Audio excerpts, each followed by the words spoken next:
भवतु सहनौ भुनक्तु सह वीर्यं करवावहै तेजस्विनावधीतमस्तु मा विद्विषावहै। ॐ शान्ति शान्ति शान्तिः। Let us read the words from verse 23. नियतं संगरहितं अरागद्वेषतः कृतं अफलप्रेप्सुना कर्म यत्तत्सात्विकमुच्यते यत्तु कामेप्सुना कर्म साहंकारेण वा पुनः क्रियते बहुलायासं तद्राजसमुदाहृतं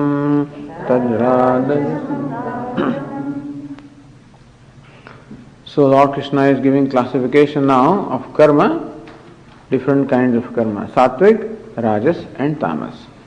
That is, when a person is sattvic mind, when that person will perform karma, what will be his attitude, what will be his spirit, what will be his intention?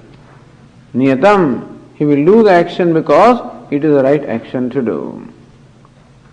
Sangarahitam, while performing an action which is right, which is what a situation calls for, that is the response that I will give, not because it is personally beneficial to him, but because it is the right thing to do. Therefore, afalaprepsuna karma, and while performing that action which is right, which is duty, which is based on the values, then also afalaprepsuna, one who does not demand any kind of a personal reward, because for that person, the very performance of an action is a reward. It is our experience also that when we do something, that is a hobby which I like to do. So sometimes there are certain things that I like to do, I love to do. In that case, the doing itself is a reward, then I don't seek any further reward. So here is a person, a karma yogi, for whom the very action, doing itself is a reward, and therefore he does not want any personal glorification or any other reward. Sangarahitam, while performing that action also, he does it in a very humble way, knowing that it is his privilege to do that action and that it is by grace of God and that he is able to do what he is able to do, and therefore he performs the action rather as an offering. So it is my privilege to perform this action and I offer it to the one who has given me the ability to perform action. He joins, as we said, in the scheme of creation, and in the same spirit as Lord does his work, he also tries to do the work in the same way, in the spirit of offering. Aragadveshatah kritam, also he performs action not to satisfy his attachment and aversion, not to satisfy his partiality, not to satisfy his personal agenda, but he performs an action, as you said, as best as possible to satisfy the agenda of the scheme of things. Wherever he finds himself, every scheme of things has an agenda, that is what he responds to. Yat tat sattvika muchyate, this kind of an action is called sattvic karma. Yat tu kamev suna karma. On the other hand, an action is performed to fulfill a particular desire, meaning to satisfy my ragadvesha. Because I want something should happen, therefore I want to make it happen. Because I do not want something should not happen, therefore I prevent it from happening. So in that some strain is always involved, because a karma yogi, a sattvic person, is the one who is a non-demanding person, therefore he responds to the realities of life. A person with rajoguna is one who changes the reality to suit him. The first person suits himself to the realities, the other person tries to change the realities to suit him. So whenever you try to change the realities, then there is always a lot of strain involved, therefore bahulayasam, very strenuous action. Because he has a personal agenda, because he has certain thing to accomplish as a personal glorification or ego gratification or sense gratification, therefore he performs action. While performing action also, there is a sense of arrogance that it is I who is doing it. This is my body, this is my energy, this is my mind, this is my intellect, this is my effort, and I am doing it. Tad-rajas, this kind of an attitude is called the attitude born of rajas. This is being given here so that we can slowly get rid of this from our personality. And all this is not going to brand somebody else. Swami, now I understand this fellow is rajas, this fellow is tamas, this fellow is... That's not the intention. Intention is everybody is everything. Intention is that we identify this kind of tendencies in our own self. I am sure that we will find all the three kinds of tendencies in ourselves. Sattvic tendencies, the rajas tendencies, as well as tamas tendencies, all of them we will see in ourselves. So, Lord Krishna here acquaints us as to what these rajas, the tendencies are. When we see them, we should try to deal with them. And what are the tamas tendencies? When we find them, we should try to deal with them also. Continuing the verse 25, Lord Krishna says, describing the action born of tamas.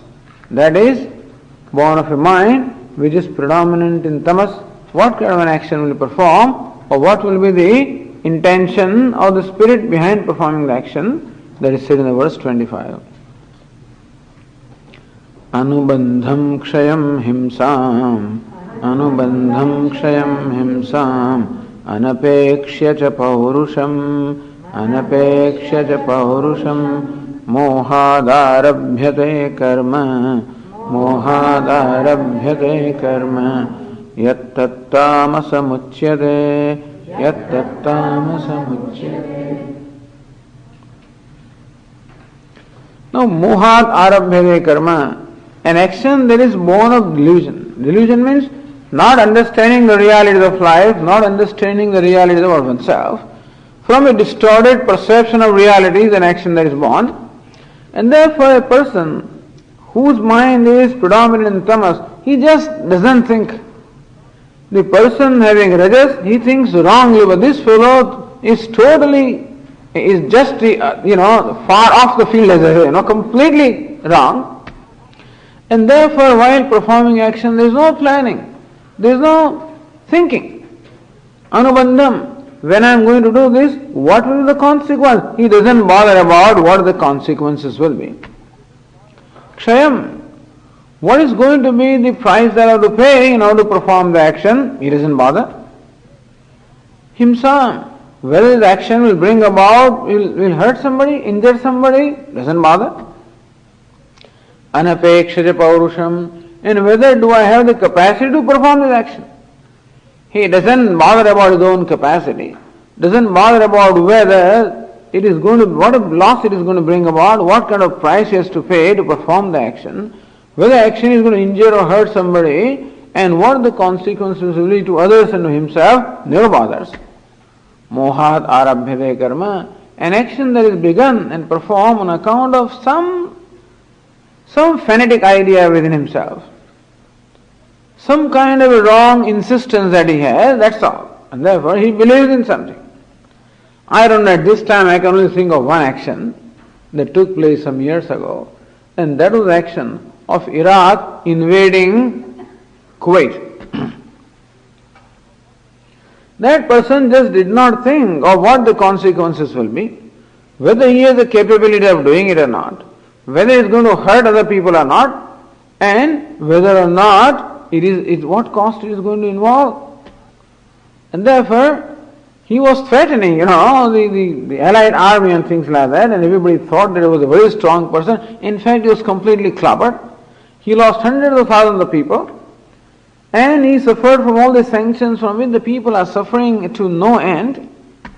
What an amount of himsa, what an amount of injury it brought about, what an amount of loss it brought about, and without recognizing whether he has the capacity or the strength to do that or not, and what will the consequence of the action. Without thinking, we just do that. Why? Because some kind of an idea of righteousness, that this is what he's supposed to do. I don't know. And so we find actions being performed like this by people who are totally stupid, totally non-thinking or deluded people. And so we find many things like that. Yattattamasamuchyate. And therefore, what is wrong is considered to be right, and therefore a person who has tamoguna in predominance has a completely distorted perception. At least a fellow who is rajoguna, he is at least a practical person. He knows what he wants, he knows how to get it done, all of that he knows. That means he is world wise. He is not spiritually wise, but he is materially wise. The first person is, sattvic person is spiritually wise. He may appear to be materially not very practical sometimes, although there is no reason why he should not be, but he is spiritually wise. The person who is rajoguna, he is materially wise, spiritually unwise. And this third fellow is spiritually unwise and materially also unwise. He just doesn't know how the things function, and therefore he just doesn't know the basic rules of life, basic realities at all, and still he plunges into an action. This is the tamasam uchyate. This is action that is the origin is from tamoguna. So this is a threefold division of action. Now Lord Krishna talks about the threefold division of the actor, the agent of action. Jnanam, karma cha, karta cha. Three things. Then jnanam, knowledge or perception, threefold perception, sattvic, rajas and tamas. Threefold karma or action, sattvic, rajas, tamas. And now, threefold performers of action. The people who perform, the karta means the doer or the agent of action, they also can be categorized in this threefold way, sattvic, rajas and tamas. So verse 26 describes how is a sattvic karta, that is, a person who is sattvic, how is he when he performs action. And that is what we have to follow. Other two are given in order to give them up, in order to abandon them, and this one is given to us in order for us to cultivate. So the sattvic qualities are what we are advised to cultivate, and other two qualities, rajas and tamas, as we see in ourselves, we should seek to abandon them. And this is advised not merely for the spiritual happiness or spiritual growth, this is a practical way, even for material happiness or material growth also. In long term, of course. Perhaps if I am a sattvic person, in short run I may not gain a lot. There may even have to be some loss involved maybe.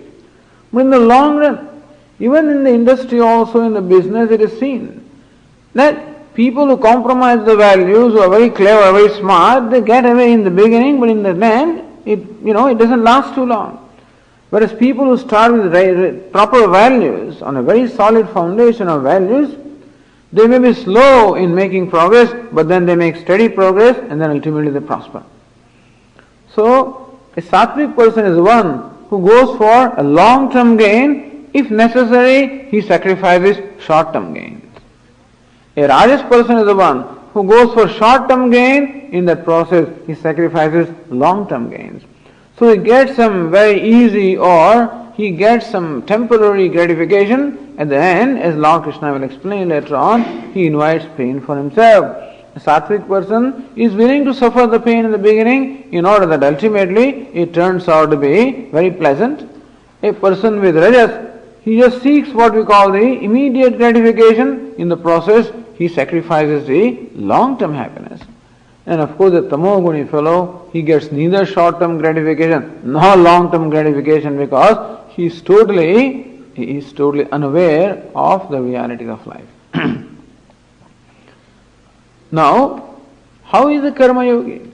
When we see the description of sattvic description, it is a description of a karma yogi. How does a karma yogi function? Verse 26 explains that.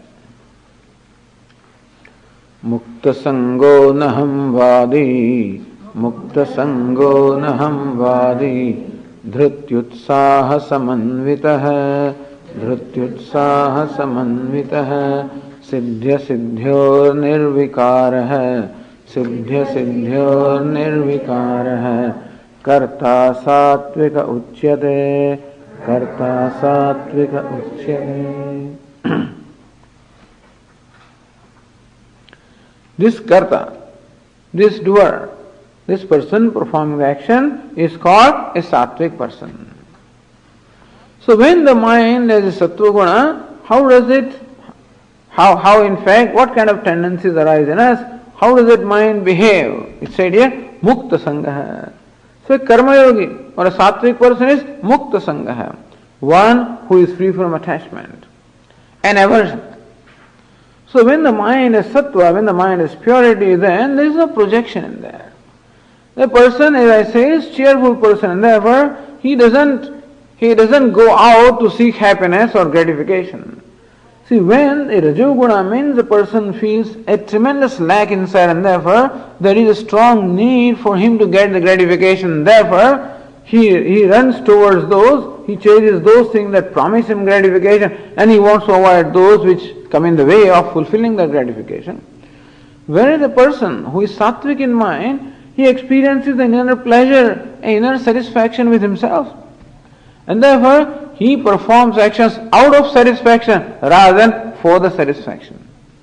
A Rajoguni person performs actions for satisfaction. A Sattvic person performs action out of satisfaction. Or we can say that even if we do not experience satisfaction now, we deliberately make ourselves do the way a Sattvic person does. Then in course of time, we will discover the satisfaction from ourselves. So mukta sangaha, the one who is free from attachment, one who doesn't act out of what we call raga and dvesha, one who is not impulsive, one who enjoys an objectivity, one who enjoys therefore a poise of the mind, and therefore one who performs an action that is right thing to do, and not out of attachment or aversion, not out of fulfilling a certain demand, but to respond to a situation as a situation calls for. Anahamvadi. Also the person who doesn't have that ego, who doesn't have that arrogance, and therefore I did it and I accomplished. Ahamvadi means the fellow keeps on saying, Vadi means vadanashila, one is of the habit of saying, I did it and this is mine. This is my accomplishment, I built this, I built this house, this is my client, this is my disciple, whatever it is, mine. Because there is a need to assert. You see, when we assert also, there is all of a sudden need to feel good about oneself, that's all. Basically, the reason why I assert myself outwardly and I want to always dominate other people or control other people or try to impress other people is because I want to feel good about myself. But since a sattvic person feels good about himself anyway, therefore there is no need for him to assert himself. There is no need to claim any glorification because he feels good even without that. So the other person feels good only when he gains glorification. This person is good because his heart is pure and therefore he doesn't seek glorification. And therefore, anahamvadi, he doesn't have to claim any glory for himself. He recognizes that all the glory belongs to the Lord who has given him the energy. As Lord Krishna says earlier in the 7th chapter, Buddhir buddhimatam asmi, tejas tejasvinamaham, balam balavatam chaham. Here Arjuna, I am the intelligence of the intelligent. I am the strength of the strong. I am the brilliance of the brilliant. And then whatever brilliance I may have, whatever intelligence I may have, whatever strength I have is all because it is a grace of God. So a sattvic person recognizes that this is all grace of Lord. I have been given that and therefore I return the favor. And therefore whatever he does in the spirit of offering, as we say, anahamvadi. In fact, ideally, he does not look upon anything as his personal property to the extent that he would not look upon his body also as a personal property. He recognizes that this is a gift given to him and therefore his personality also is the property of the whole universe. Ideally. That means that he doesn't use it only for his purpose. After using it for, after performing an action, whatever minimum requirement he has, he takes from the profit, the rest he makes available. Because he has no claim on anything. He doesn't have a claim over his own personality also, because that also is handed over to the Lord. This is a very wonderful principle. As I said, this is the direction in which we have to grow. It may sound impractical at this time, but this is a direction in which we strive to grow. Mukta sangaha anhamvadi dhrutyutsaha samanvitaha. The one who is possessed of the fortitude as well as diligence, enthusiasm. Fortitude because many obstacles come. Whenever you try to do a good thing, obstacles come. And he does not give up his goodness just because there are obstacles. He does not give up his honesty or truthfulness because there are obstacles. The person having Rajoguna, he will quietly bend the truth, he will take the shortcut, he will do what is practical, supposedly, pragmatic, This is not that pragmatic. He holds on to his value and does not buckle under the pressure of the practical obstacles. Dhruti. Utsaha samanvitaha. And also he functions with a lot of enthusiasm because of commitment of doing something good. His commitment is not to achieve some personal end, but his commitment is to make an offering, and therefore a lot of enthusiasm discourses from himself. Dhrutyutsaha samanvitaha siddhya siddhyoho nirvikaraha. He is nirvikaraha, unperturbed in success and failure. So he is committed to action. He is committed to what he has to do. If the action is successful, well, that is the grace of God. If the action is not successful, there is also the will of God. As far as the reward is concerned, he looks upon that as will. As far as effort is concerned, he looks upon that as his duty. Karmanyavadikaraste ma phaleshu kadachana. Your adhikara, your freedom, your responsibility is in performance of the action. Ma phaleshu, not with reference to the reward. And therefore, reward comes, is alright. Reward does not come, also is alright. Siddhya siddhyoho nirvikaraha. Unperturbed, free from reactions of elation and depression. Karta satvika uchyate. One who is able to maintain that poise of mind, the sameness of the mind. In the earlier chapter, second chapter itself, Lord Krishna said, Yogastah kurkarmani sangam tyaktva dhananjaya siddha siddhyo samabhutva samatvam yoga uchyate. Here Arjuna, may you perform the action without attachment and may you have an equal attitude towards success and failure. Samatvam yoga uchyate, the sameness of the mind. With reference to whether the result is favorable or unfavorable, maintaining the sameness of the mind is called yoga. But Swami, how is it possible? How can you say success and failure are equal? Even success also is alright, failure also is alright. The first of all, he does not brand the result as success or failure. Every result is success. Because you perform an action, the result comes. He knows that the result is determined by the laws of nature, by the laws of Creator.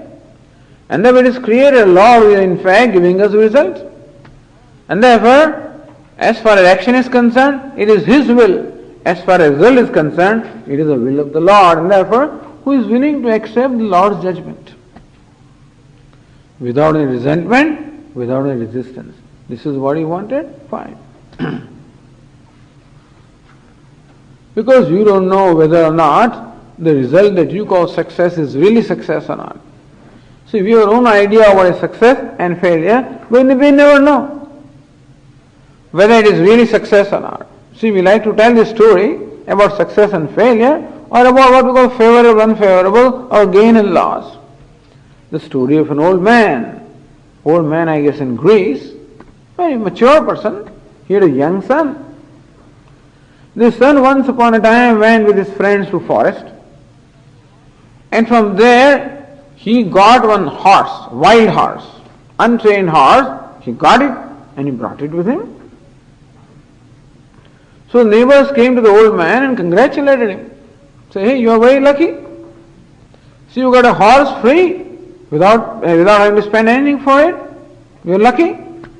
He says, well, God's will. He was unperturbed. What happened is, once this boy was riding his horse and had gone to the forest for a ride, and the horse was not trained, and therefore horse became wild. He threw away this fellow and ran away. And ultimately, therefore, this fellow was much injured, his legs broken, He had to be brought home in a stretcher, and he was laid up in bed for several weeks, for maybe a few months. The neighbors came and consoled this old man. We are sorry to know this, very, very sorry to know. Says God's will. Now, what God's will? Can you accept this kind of a thing? It was not much difficult to accept that he got a horse for free, but it is difficult to accept this result, is it not? That his son suffered from injury, and therefore he would be in bed, I guess, he would be laid up in bed for maybe 3 months. Is it acceptable result? But still the old man says, God's will. And as it happened, this country declared war with the neighboring country. And therefore, the government drafted all the young people who were fit. All young people were drafted for the army. All of them had to go to battlefront.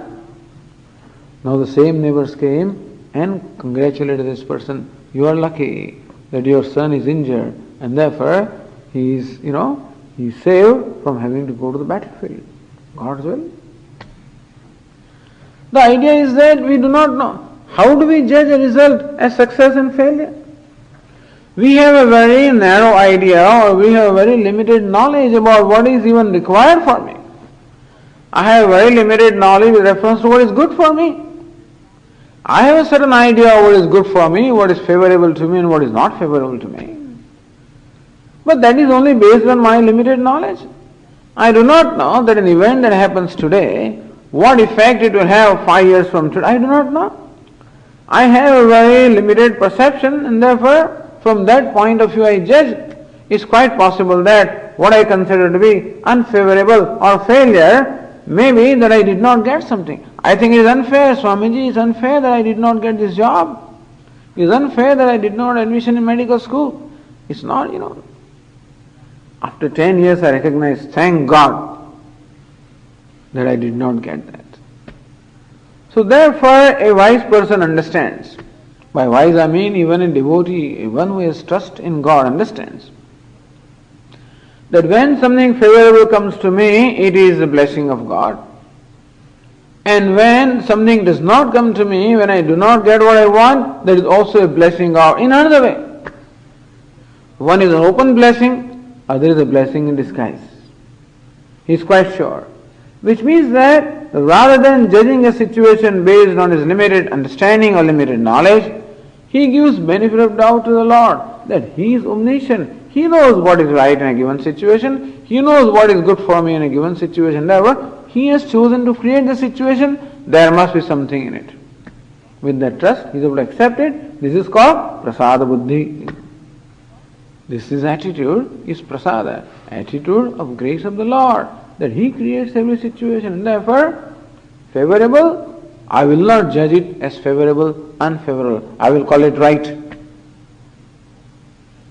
And that is how he is able to maintain what we call an equanimity of the mind, sameness of the mind. He does not get perturbed just because things do not go his way. Basically, he does not demand, he doesn't have a way, as a matter of fact, this sattvic person. He is only dedicated to performing good things. But still, when we do something we like that, our action should bring the desired result at least. In there also he doesn't have any demand. A non-demanding person. Meaning that he has submitted his demands at the altar of the Lord. Karta sattvika uchyate. Thus, and this Lord Krishna teaches us all along what we call samatvam, sameness of the mind. Lord Krishna thinks that is a greater result than the material result. If as a result of performing an action, I can maintain sameness of the mind, it is a greater result than a result otherwise favorable in material terms. Because it is sameness of mind which is really what we call growth. Because in life we are going to be confronted with variety of situations, favorable and unfavorable, we can't control them. And so, nityanta samachittatvam, ishta nishta upapattishu, in the 13th chapter also Lord Krishna said, ishta nishta upapattishu, when favorable and unfavorable situations come, samachittatvam, a sameness of the mind, greeting all of them, welcoming, greeting all of them. Favorable, also welcome. Unfavorable, also welcome. Because he looks upon every situation as that which is God sent. He knows the favorable situation comes to encourage me. The unfavorable comes to help me grow. So always difficulties come to us to help us grow in our inner strength. Because if everything favor keeps on happening to me, what will happen? I will get spoiled, that's all. You know, there is something called hurdle race, you know. A race in which they keep hurdles. 200-meter race, there are 4 hurdles. And so the children run, jump across a hurdle, run, jump across a hurdle, run, jump across a hurdle. When I was small, I did not understand the purpose of this hurdle. I said, why do they keep these barriers in between? Why don't they let them run straight? But I realized that there is no such thing as straight running in life. Hurdles keep on coming. I guess the children are trained for what is going to happen in future. And therefore, things always happen. But the hurdle, in fact, that makes him smarter. He knows the hurdle is going to come, is coming, then he becomes prepared. And he exercises a certain strength to cross over the hurdle, and therefore the hurdle helps him to sharpen his mind as well as to grow in his strength. And that is how I guess the difficulties come in our life, obstacles also come in our life to help us grow, to become sharper than what we are. That is how he sees the scheme of things. He doesn't feel that God is punishing him. He feels that the God wants him to grow. Nirvikaraha. And that is how one is able to maintain that sameness of the mind, unperturbed. His Shraddha, his trust, unwavering trust. Karta Sattvika Uchyate. He is a Sattvik Karta. He is a doer of an action which is born of Sattva. Then comes our day-to-day fellow, the Rajas Karta, in the verse 27.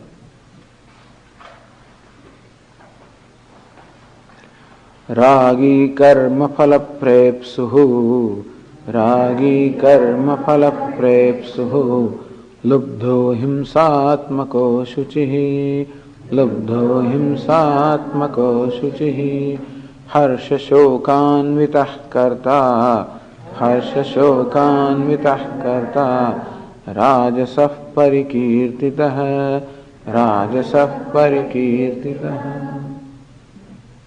A person who is motivated by rajas, earlier person motivated by sattva.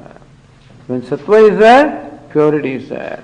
Sattva is there, dedication is there. Sattva is there, desire always to do good is there.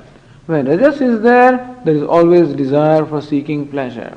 So this fellow is a bhogi. The first person is a yogi, this fellow is a bhogi. Yogi means one who is devoted to yoga or worship. This fellow here is a bhogi, devoted only to the pleasures. So gratification of senses and gratification of ego, this is his purpose of performing action. Therefore, ragi, one who is controlled by his raga, by his passions, one who acts out of passions, then his desire for gratification of senses, his desire for gratification of ego, this is what in fact motivates him to perform the action. The sattvic person finds the motivation from a desire to do something good, from a desire to offer something, from a desire that arises from a sense of gratitude, from a sense of duty. This person, on the other hand, generally performs action as motivated by a desire to seek gratification. What is in it for me? What can I get out of it? Therefore, he works for his personal gratification, personal glorification, or the ego gratification. That is his purpose. That's called ragi. Because that's what ragi means, one way is this raga or rajas. So when rajas is there, as we said, there is always that keen sense of inadequacy and therefore the need to feel good about myself. See, I do not feel good about myself as I am, I need something or someone else to make me feel good about myself. Therefore, the things in the world become very important to me. Certain things are very important. I must have them, then only I feel good. I must have a given kind of a motor car. My friend has a Lexus, then I must have a Mercedes. Something like that. Then only I can feel good. This fellow, my neighbor, has a 3-bedroom house, I must have a 5-bedroom house, then only I can feel good. And therefore, this fellow always looks out to the world to make him feel good. The sattvic person is the one who wants to make other people feel good because he feels good. He is available to make other people feel good. The rajas, this fellow, he doesn't feel good about himself. There is a strong sense of self non-acceptance. Dissatisfaction with oneself. And therefore, he functions on a platform of insecurity. He feels insecure, dissatisfied with himself, not feeling good about himself. And therefore, seeking security from the world, from the people, from the things, from the beings, from the situations. He is seeking security. He wants them to approve him. He wants them to accept him. He wants them to make him feel good about himself. And therefore, he needs that appreciation. He needs that glorification. Then alone he feels good. He doesn't think that he's all right. When somebody says you are a wonderful person, then he thinks that that must be all right because he says that. And therefore, there is a strong need on his part to make the world, to have the world make him feel good. This person is very dependent person.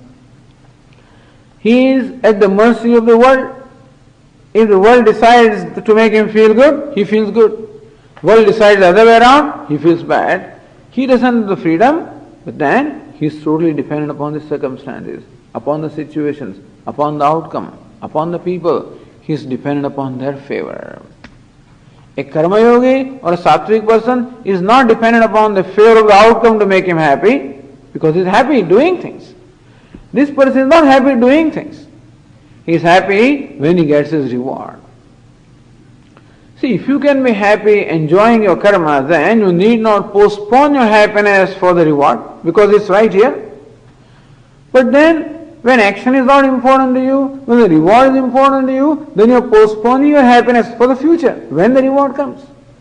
And if the reward is favorable, you are happy. Not favorable, you are unhappy. And therefore, in this person's heart, there is an apprehension whether things will happen or not. Will I be successful or not? Will I get that favor or not? This is always apprehensive, always fearful, always insecure. Ragi, karma phala prepsahu, and therefore always very attached or very demanding of the rewards, of the result of the action. For this person, the result is more important than the action. For sattvic person, action is important, result is secondary, reward is secondary. For this person, reward is primary, action is secondary. Why is he like this? Lord says, Lubdha. Because he's miser, he's covetous. Lubdha. Paradraveshu sanjata trushnah. He looks at somebody else, else's wealth and he wants it. Somebody is rich, I want to be rich. Somebody is this, I want to have that. Somebody is, this is it. He always looks at other people and wants to judge himself. And therefore, he wants to be like somebody else, always. And you always find somebody always better and bigger than you anyway, and therefore, never satisfied with himself. He never feels that he has enough. It's called Lubdha. Lubdha means person who is dissatisfied with what he has and always more and more, always wants more. Unfortunately, it is the nature of money and nature of power and nature of all these material accomplishments that more you get, more you want. Therefore, you can never be satisfied with them. You can never find satisfaction from them because more you want, more you get, more you want. That seems to be the rule. Even Shankaracharya 1200 years ago said, Artham anartham bhavaya nityam nasti tatah sukhalesha satyam. Hey, what do you call artha? What do you call this wealth? What do you call the power? What do you call all these material gains? Understand that it is anartha. It is all going to, it has no meaning, it is futile. You think that it is going to give you happiness and security, in fact it cannot. So what he should discover from himself, the happiness and security, he is always asking for from outside. Always disappointed. Anyway, Lubdha, the one who is covetous, always wants somebody else's things, He may even snatch it away. He may somehow manipulate and get what belongs to somebody else because he wants to make it his. Or he looks at other people and he finds himself dissatisfied, wants more and more. So this greed, is a greedy person. This greed has two aspects. One is not being satisfied with what I have, and secondly, not parting with what I have. Tirthadaucha sadravya parityagi, says Shankaracharya, that when this fellow goes even to holy places, in India this is a value, that when you go to a shrine, a holy place, then one of the things that you do is dhanam, is charity, because it is supposed to be very auspicious. It's one thing to give charity in your place where you live, but then when you give charity to these kind of holy places, it is much more effective.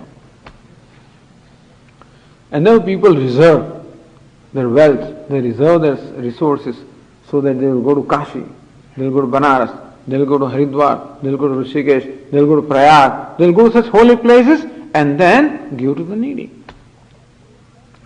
This chap goes there and still doesn't give, even there also he doesn't give. He thinks that he is so needy that he never thinks anybody else is more needy than him, and therefore he just cannot part with what he has.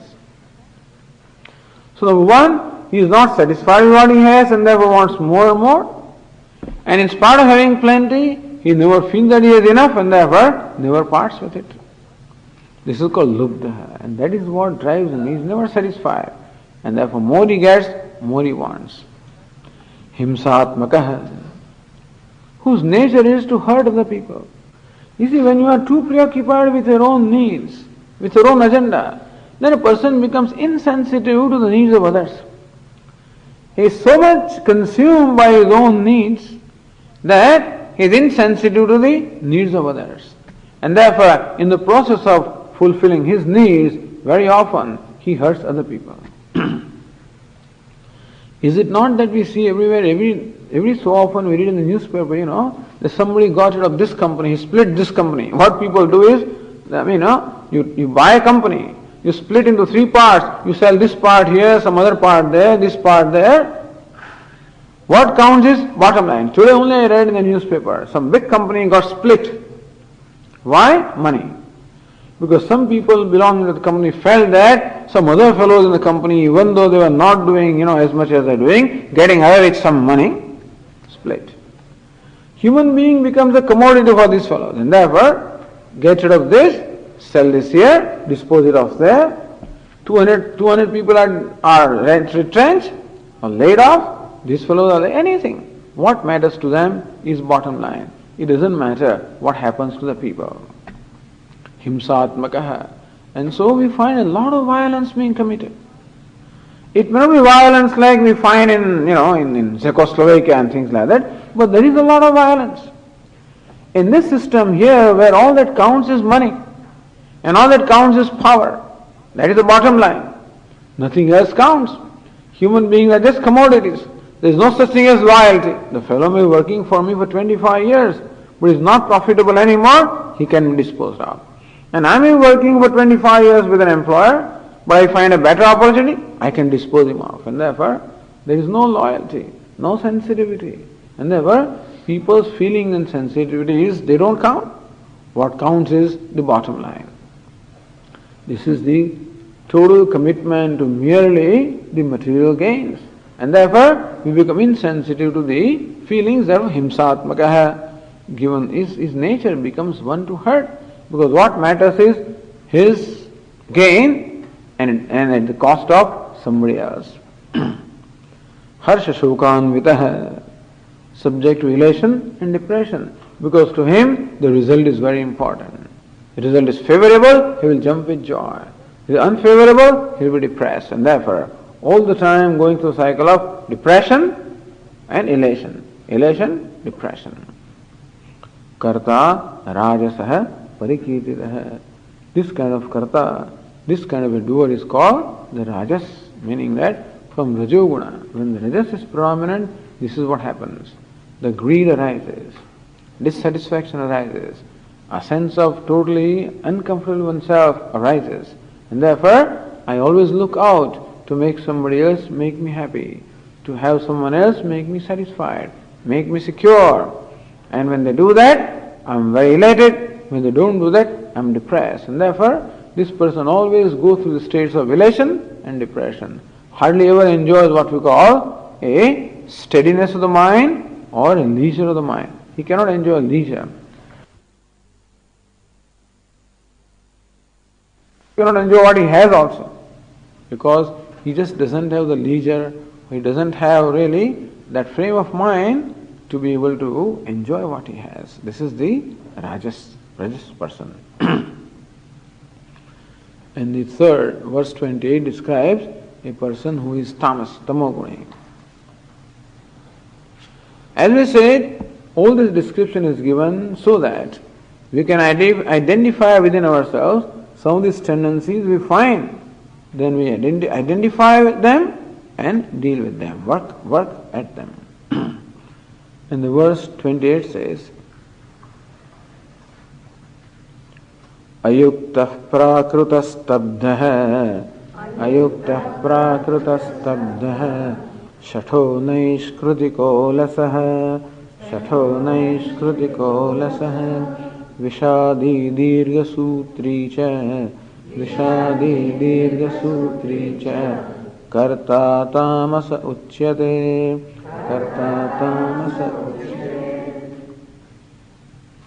This fellow, karta, this kind of a performer action is called tamasa. This is one thing that we in fact did not talk about in the previous verse. Ragi, karmaphala prepsuhu, lubdo, himsatmaka, ashuchihi. That fellow is also ashuchi, means impure. His intents are also impure, outwardly also impure, inwardly also impure. This is the rajas. Tamas here, ayuktaha. The person whose mind is never steady, one who is always restless or unsteady in the mind, ayuktaha. Yukta means one who enjoys a steady or focused mind. This tamoguni person never enjoys a focused mind, it's ayuktaha. Because his mind is always towards sense pleasures, always towards sense gratification, and therefore his mind always thinks of some sense object, something or the other, and therefore he can never enjoy a poise or quietude of the mind. As a result, he is just not available here, and therefore even a situation demands a certain response, his mind is not available. That is how we call it ayukta. A yogi is a person who is very alert in the situation, and whatever situation calls for, he is alert to respond. This fellow, his mind is someplace else, and therefore he is never there where he is supposed to be, and therefore he never responds to the situation properly. Ayukta, one whose mind is unsteady. Prakrutah, Shastra asamskrita buddhi, who is immature. Prakrutah, immature. He doesn't have the maturity because he does not have the benefit of education. He doesn't have the benefit of what the scriptures have to teach. He has no idea about the values of life. He has no idea about the purpose of life. He has no idea. His mind is not available to understand those things. Even to understand what the scriptures have to say, or even basic moral code of conduct, understand them, you need a certain kind of a mind. But this person's mind is just not available, and therefore an immature person. Prakrutah, stabdha, and also irreverent. He thinks very highly of himself. In fact, actually, he doesn't know anything. He is immature, but he thinks very highly of himself, and therefore, stabdha, like a staff, he never bends, he never shows respect or reverence to anybody. Even to people who deserve, even to the teachers, even to the elders, even to the learned people, even to the gods, he never bends down but that is the kind of mind he has. This is the tamas, tamoguni. Unbending, irreverent. Then shatha. Shatha means deceptive, wicked. Paravanchanartham. So he knows something is right, but that person who is ready to cheat somebody else. See, the person is rajoguna, at least does something to achieve something. Sattvic person is interested in doing good, doesn't matter whether he gets the reward or not. The Rajas person performs an action for the reward, but he does what is required to get the reward. This fellow wants the reward all right, but doesn't want to do anything, doesn't want to exert himself. And therefore, he is ready to cheat somebody else. And so, he knows something to be right, but then he can twist the thing and misguide somebody, cheat somebody. And therefore, deceptive. Naishkritikaha, he is cruel. Even though somebody helped him, even then, he doesn't mind hurting anybody. This is just what we find to be an immature, underdeveloped person. As far as the mind is concerned, spiritually person is totally underdeveloped. And so, there is very little sattva, and this is how tamo guna reflects itself. So, nishkrutikaha, one is cruel. Or you know what he does also is that he makes a show of helping somebody and then doesn't mind hurting him. This is also what the people do. This is called naiskritika. And so he has a gun in his pocket. He comes to you smiling as a friend and then shows the gun. He comes to your house as a friend and then turns out to be a robber or something like that. That means he shows himself with one thing and then acts in altogether a different way. This is called naiskritika, crooked. He is a crooked fellow also. So this crookedness also is a result of tamas. Cruelty also is a result of tamas. And cheating other people also is a result of tamas. Unbending, being totally irreverent also is a result of tamas. Alasaha. Alasa means lazy. He knows what is to be done, but then he has just no motivation, enthusiasm at all to do anything. There is nothing, there is no motivation inside to do anything. He knows things are piling up. He can see the dishes are all piling up. We'll do it tomorrow morning. They further pile up in the afternoon. Pile up, and that is how. In his house also, all these dust piles up. And doesn't matter, He sees, he knows something is to be done. He just cannot get around to do that because he cannot discover in himself the kind of motivation that is required to do things. And so alasaha. This, we also find very often this laziness, etc. When it comes. So somebody explained, alasaha, arasaha. Rasa means interest. When there is an interest, then we always are enthused to do something. When there is no interest, then we are not enthused to do it. I know that I should study, but Swamiji, geography doesn't interest me. History doesn't interest me. Why should I study mathematics? Why should I do that? And therefore, I am not interested. I just cannot. I know that examination is coming. I know I should study. I must do that. But I just cannot find the motivation from myself. And therefore, tamas means lack of motivation.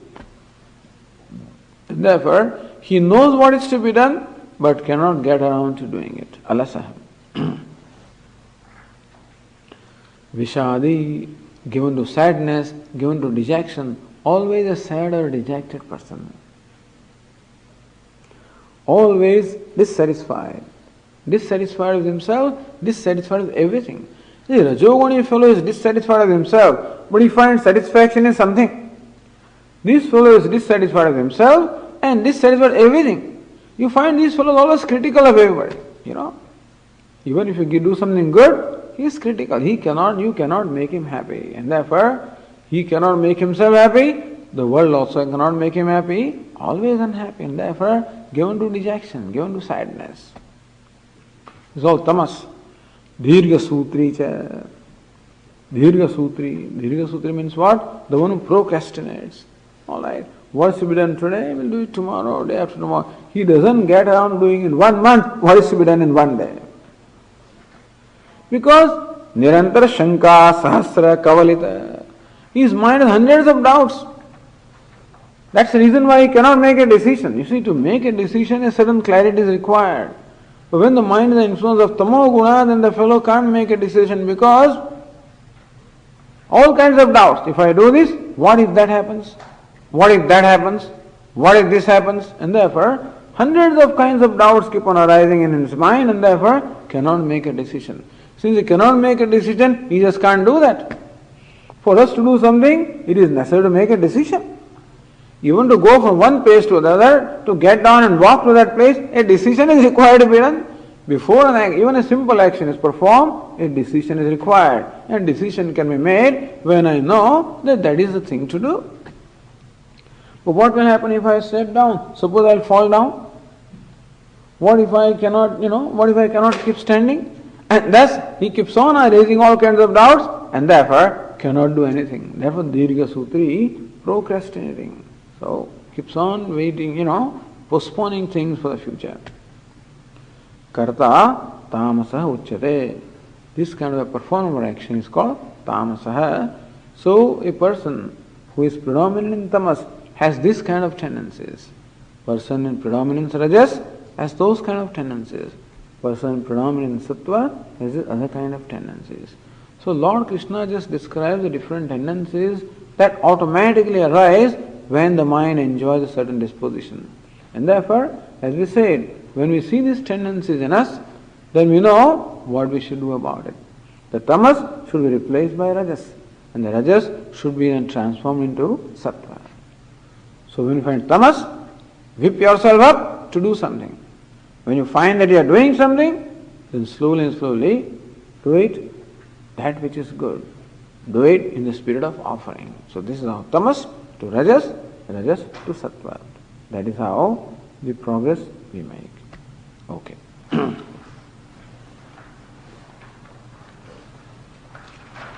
Om Purnamadah Purnamidam Purnat Purnamudachyate Purnasya Purnamadaya Purnameva Vashishyate. Om Shanti Shanti Shanti.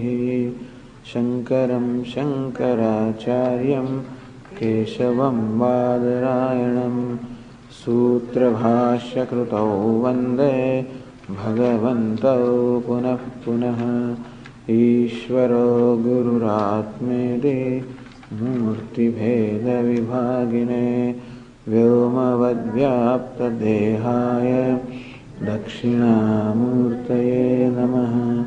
Om Shanti Shanti Shanti. Hari Om. Shri Gurubhyo Namaha.